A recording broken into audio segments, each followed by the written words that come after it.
கர்த்தருக்குள் பிரியமானவர்களே, உங்களை யாவரையும் இயேசுவின் நாமத்தினாலே வாழ்த்துகிறோம். இந்த நாள் ஒரு சிறப்பான நாள். இயேசு அன்று எருசலேம் வீதிகளிலே உற்சாகமாக பவனியாக வந்த ஒரு நாள். இது இயேசுவின் பவனி உற்சாக ஊர்வலம் என்று அழைக்கப்படுகிறது. மத்தேயு 21 அதிகாரம் 1 முதல் 11 வசனங்கள் வரைக்கும் இயேசு கிறிஸ்துனுடைய இந்த பவனி உற்சாக ஊர்வலத்தை குறித்து அழகாக எழுதி வைத்திருக்கிறார்கள். இயேசு ராஜா ஒரு கழுதையின் கொட்டில் மேலேறி பவனி செல்லுகிற அற்புதமான ஒரு காட்சி உள்ளத்தை கவர்ந்திழுக்கின்றது. உலகமே அவருக்கு பின் சென்று போயிற்றோ என்று பரிசேயர்கள் ஆச்சரியப்படுகிற அளவுக்கு இந்த பவனி உற்சாகம் நடந்ததாக சொல்கின்றார்கள். சரித்திர ஆசிரியர்கள் இது நடந்து கிபி 30ஆம் ஆண்டு ஏப்ரல் மாதம் 3ஆம் தேதி ஞாயிற்றுக்கிழமை குருத்தோலை ஞாயிறாக அனுசரிக்கப்பட்டது என்று எழுதியிருக்கிறார்கள். ஏறக்குறைய 500 ஆண்டுகளாகவே இஸ்ரவேல வேத பாரகர் பரிசை எதிர்பார்த்து கொண்டிருந்தார்கள். ஒரு நாள் மேசியா வருவார். இஸ்ரவேல வேத பாரகரும் பரிசேயரும் உள்ளத்திலே மேசியா பஸ்கா பண்டிகைக்கு முன்பு 4 நாட்களுக்கு முன்பாக பெரிய ஊர்வலமாக எருசலேமுக்கு வருவார் என்று நம்பினார்கள். அதற்காக எதிர்பார்த்து கொண்டிருந்தார்கள்.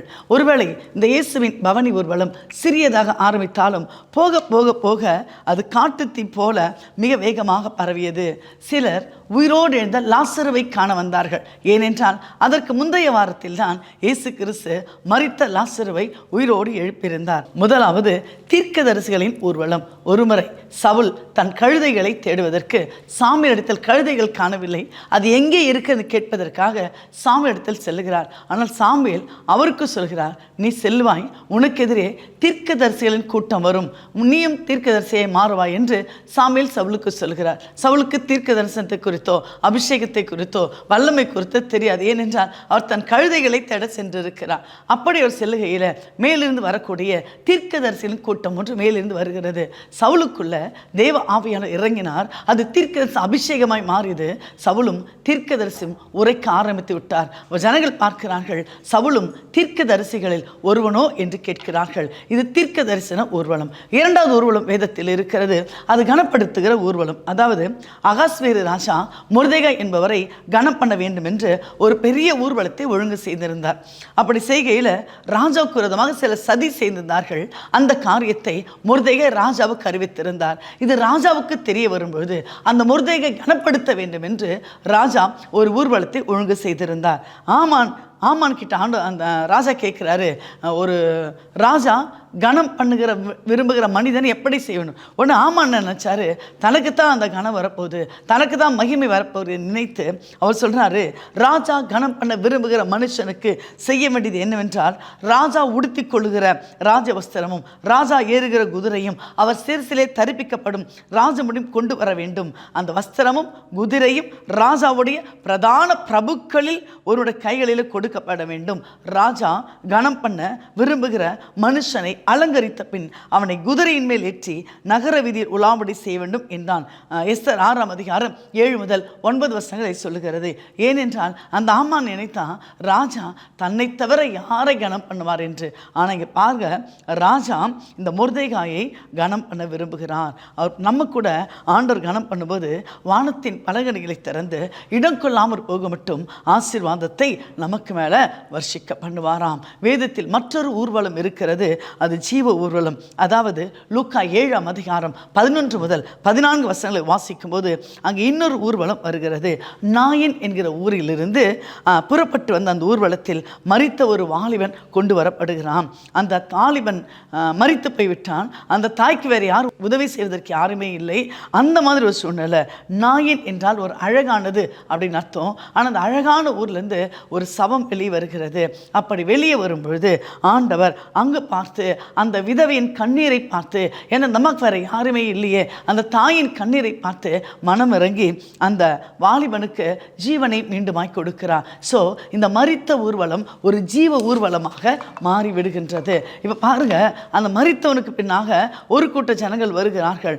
இப்போ அந்த மரித்தவன் ஊரோடு எழுந்து விட்டான். ஸோ அந்த ஊர்வலத்தில் வந்தவர்களும் அவள் கர்த்தரோடு இணைந்து 2 ஊர்வலங்களும் ஒன்றை ஒன்று சந்திக்கிறது. இயேசு அந்த பாடையை தொட்டு வாலிபனை எழுந்திரு அப்படின்னு அப்படின்னு சொன்ன உடனே அந்த மரணத்தை ஜீவன் மேற்கொள்கிறது. அப்போ 2 ஊர்வலம் ஒன்றாக வருகின்றது. 4 நான் பார்க்கிறது தான் குருத்தோலை ஊர்வலம். இந்த ஊர்வலமானது ஒலிவமர சாலையிலிருந்து எருசலேம் தேவாலயத்தை நோக்கி செல்லுகிறதா இருந்தது. இந்த பாதை எல்லோருக்கும் பழக்கப்பட்ட ஒரு பாதை தான். இந்த பாதை வழியாக தான் தாவீது சென்றிருப்பார், சவுல் சென்றிருப்பார். ஏன்னா எருசலேம் தேவாலயம் மாத்திரம் தான் இருந்தது. ஸோ எருசலேம் தேவாலயத்துக்கு செல்லுகிறவர்கள் இந்த பாதை வழியாக தான் செல்ல வேண்டும். ஸோ நூற்றாண்டுகளுக்கு முன்பாக அநேகர் சென்ற ஒரு பாதை தான். இந்த இயேசுவின் பவனை குறித்து 4 சுவிசேஷர்களும் எழுதுகிறார்கள். சீயோன் குமாரத்தியே களிக்குறு, எருசலேம் குமாரத்தியே கெம்பீரி, இதோ உன் ராஜா உன்னிடத்தில் வருகிறார், அவர் நீதி உள்ளவரும் ரட்சிக்கிறவரும் தாழ்மை உள்ளவரும் கழுதையின் மேலும் கழுதை குட்டியாக மறியின் மேலும் ஏறி வருகிறோமா இருக்கிறார் என்று சகரியா 9ஆம் அதிகாரம் 9ஆம் வசனம் இப்படியாய் சொல்லுகிறது. தீர்க்க தரிசனம் இப்போது நிறைவேறுகிறது. இதற்கு அப்புறம் பார்த்தீங்கன்னா ஆண்டவர் பவனியாக வந்த பிறகு ஒரு பரலோக ஊர்வலம் இருக்கிறதா. இங்கே வெளிப்படுத்தல் 7ஆம் அதிகாரம் 9ஆம் 10ஆம் வசனம் சொல்லுகிறது.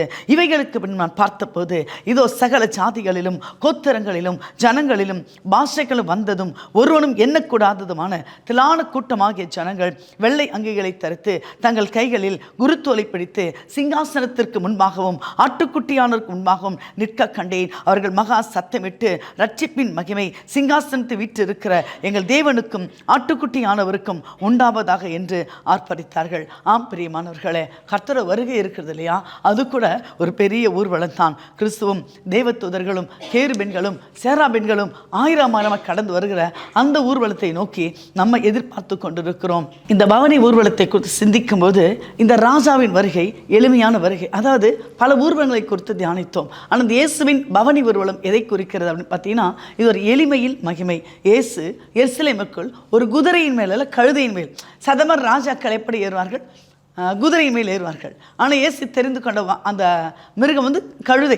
அப்போ ஆண்டு கழுதை மேல் வருகிறார். இதை எதை குறிக்கிறதுனா அவருடைய தாழ்மையை குறிக்கிறது. ஏன்னா என்னோட ராஜா சாந்தமும் மனத்தாழ்மையுமாய் இருக்கிறார் என்று தீர்க்கதரிசிகள் மூலமாய் ஏற்கனவே உரைக்கப்பட்டு இருக்கிறது. உண்மையான ஆரவாரம் என்ன அப்படின்னா, ஓசன்னா ஓசனா என்று ஜனங்கள் எல்லாரும் ஆரவாரமாய் துதிக்கிறார்கள். கர்த்தர் நாமத்தில் வருகிறவருக்கு உன்னதத்திலே ஓசனா என்று சொல்லுகிறார்கள். அவர்கள் மிகுந்த ஆரவாரத்தோடு சந்தோஷத்தோடு எளிமையான ராஜாவை ஏற்றுக்கொள்கிறார்கள். 3வது பார்த்தீங்கன்னா இதில் ஒரு அர்ப்பணிப்பு இருக்கிறது. அவர்கள் குருத்தோலைகளை விரித்தார்கள், மரக்கிளைகளை பரப்பினார்கள், அந்த சந்தோஷத்தை அவர்கள் வெளிப்படுத்தினார்கள். 4வது பார்த்தீங்கன்னா இன்று இயேசு எங்கே வருகிறார் அப்படின்னா, அவர் நம்முடைய வாழ்க்கைக்குள் வர விரும்புகிறார். அந்த எருசலேம் வீதிகளில் வந்தார். இன்றைக்கு நம்முடைய வாழ்க்கையில் இயேசு வர விரும்புகிறார். இந்த பவனி வரும் எதை குறிக்கிறது அப்படின்னா, அவர் பாருங்க எருசலேம் தேவாலயத்துக்குள் நுழைந்தார். அந்த இயேசு இன்றைக்கு நம்முடைய வாழ்க்கையில், நம்முடைய பர்சனல் லைஃப்பில், நம்ம சொந்த வாழ்க்கையில், நம்ம குடும்பத்தில் அவர் நம்மோடு கூட பயணிக்க விரும்புகிறார். ஒருவேளை நம்ம குருத்தோலையை சேர்த்து ஓசன்னா இயேசு ராஜா முன்னே செல்கிறார் ஓசன்னா அப்படின்னு சொல்லிட்டு பாடுதோடு இல்லாமல் அந்த தேவனாகிய கர்த்தர் என்னோட வாழ்க்கையில் வரணும், என் குடும்பத்தில் வரணும், எனக்கு ஒரு மாற்றத்தை கொடுக்கணும், அப்படி அந்த சிந்தனையோடு இந்த குருத்தோலை ஞாயிறை அனுசரிக்க நம்ம அழைக்கப்படுகிறோம். தேவன் தாம் இந்த வசனங்களை ஆசீர்வதிப்பாராக. ஆமேன்.